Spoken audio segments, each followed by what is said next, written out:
oras na basta mag-aalauna ng madaling araw. Ito yung EDSA, medyo maraming sasakyan. Mag-aalauna na ng madaling araw yan guys, take note. Tayo naman katatapos, ako naman katatapos ko lang kay boss at ibabalik lang natin itong sasakyan na ito dun sa garahe at out na tayo pagkatapos nyan. Pero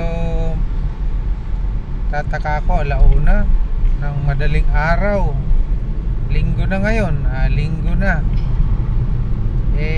maraming sasakyan ng EDSA. Siguro kasi Sabado may mga gumimik, no?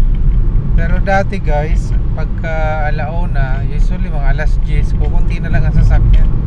Pag alauna, wala ka na makita rito sa EDSA na ganitong sasakyan. Talagang makikita mo lang dito mga bus at saka yung mga taxi, yan. Pero yung mga private halos wala na lahat yan. So yun lang guys yung napansin ko sa buwan ng September. Siguro nga kasi malapit na naman yung Pasko, so yung mga pumapasok sa call center masisipag ngayon kasi alam niyo naman yung 13-month pay. So yun, okay na rin ito kahit na medyo masasakyan. Dire-diretso naman yung takbo ng mga sasakyan, no? Ayan, nakikita naman natin.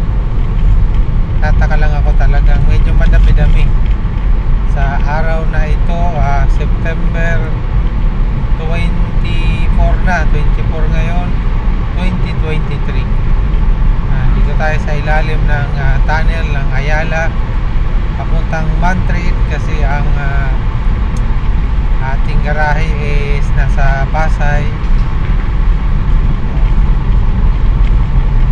Ayan, may mga angkas pa pala na tumatakbo sa gabi.